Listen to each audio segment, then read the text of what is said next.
For most of human history, power followed a simple and brutal formula. Control land, command soldiers, crown a ruler, and wealth would naturally follow. The more territory you owned, the more people you taxed. The more people you taxed, the more armies you could raise. And the more armies you raised, the more land you could take. It was a cycle built on soil, blood, and steel. Venice shattered that formula.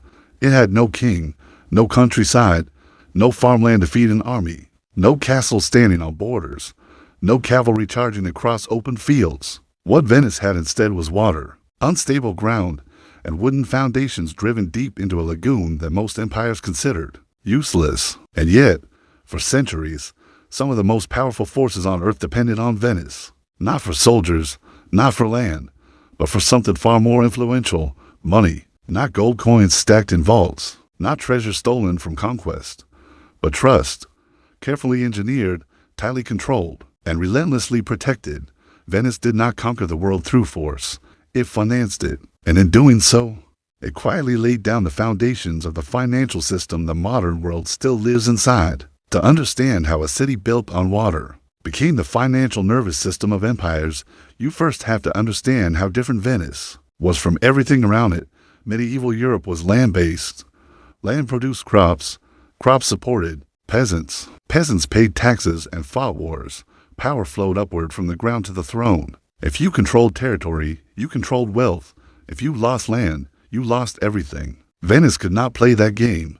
Its geography made traditional feudalism impossible. The lagoon was too shallow for invading fleets, too unstable for agriculture, and too fragmented for large armies. There were no fields to tax and no borders to defend. So Venice made a decision that would change history. If power came from controlling land, Venice would control movement instead. Rather than owning territory, Venice connected territories.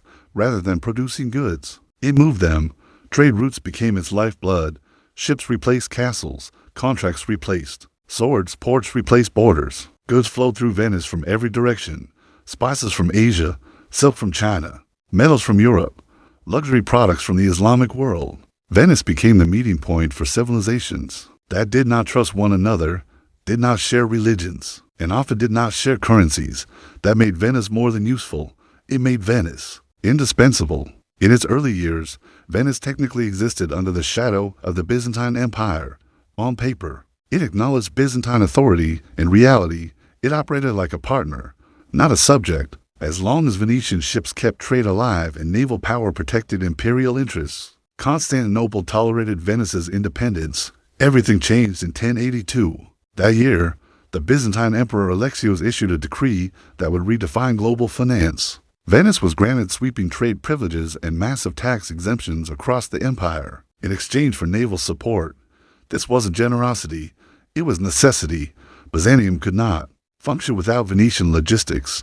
Venice had become too important to control. From that moment forward, Venice stopped paying tribute and started collecting leverage. While other cities begged kings for favor, Venice negotiated access. While others fought wars to gain land, Venice secured contracts that guaranteed profit. There was no king to overthrow in Venice, no royal family to manipulate, no single ruler whose death could collapse the system. Venice did not rule through divine right. It ruled through design, and that design reshaped society itself. In most of medieval Europe, merchants occupied a low social position. They didn't fight wars. They didn't belong to the clergy. They made money, which made them necessary, but morally suspect. Wealth was tolerated, not respected. Real power belonged to landowners and warriors. Venice flipped that hierarchy upside down. There was no landed aristocracy dominating politics, no feudal lords extracting rent. The people who organized trade, managed ships, and handled risk were not outsiders trying to climb the system.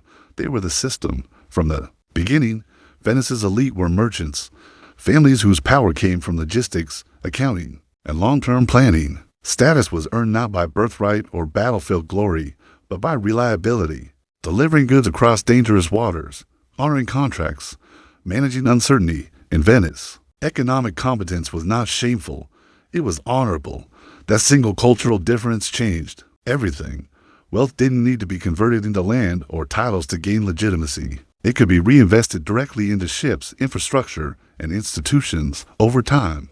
Successful trading families naturally became the political class. Governance evolved into something practical. Decisions favored continuity over conquest, stability over spectacle, predictability over ideology. In 1297, this reality was formalized through a political shift known as the closure of the Greek Council. Membership was restricted to established merchant families.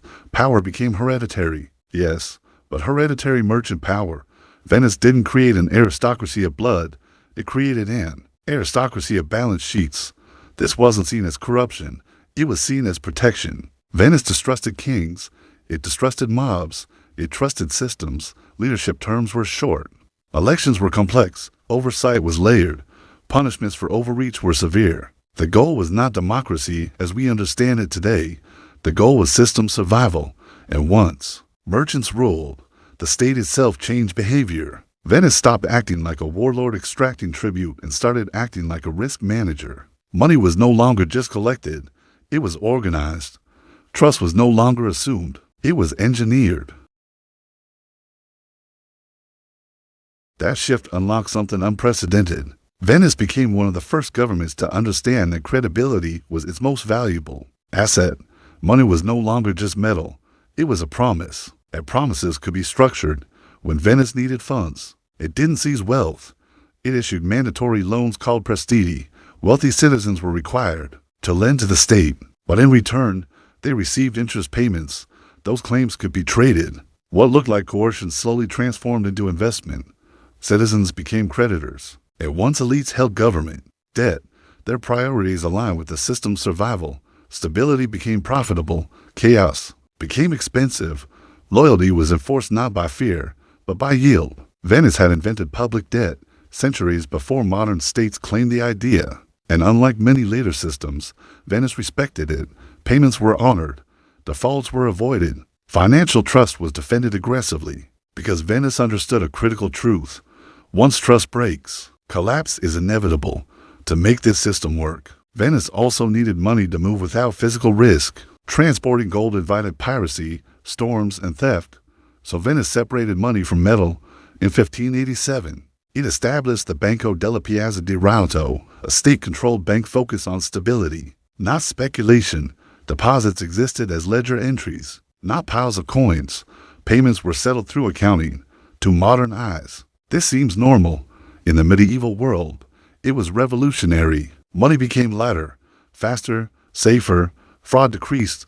Trade accelerated. Disputes declined. Venice didn't seek innovation for excitement. It sought predictability. Financial misconduct wasn't clever. It was treason. The product Venice sold to the world wasn't speed or profit. It was reliability. And that reliability built an empire without armies. But no system lasts forever. Venice's discipline eventually hardened into rigidity. Elites resisted change. New trade routes bypassed the city. Innovation slowed. The system that once delivered stability became inflexible. Venice didn't collapse overnight. It stagnated, and that too is part of the lesson. Financial systems don't always fail through chaos. Sometimes they decay through success. Where preserving structure becomes more important than adapting it, decline is only delayed. The ideas Venice created didn't disappear. They moved to Amsterdam, to London, to New York. Today, nations dominate not because they own gold, but because markets believe their promises. Bonds are backed by confidence. Central banks manage belief as much as interest rates. We still live inside the architecture Venice designed. Money has never been neutral. It reflects trust, power, and accountability. Empires don't fall when they run out of money. They fall when belief collapses. Venice proved that trust can build empires without armies, and it also proved that trust must be protected, or everything eventually unravels. If this perspective changed how you see money, subscribe. History explains the systems we still obey. I'll show you where to look.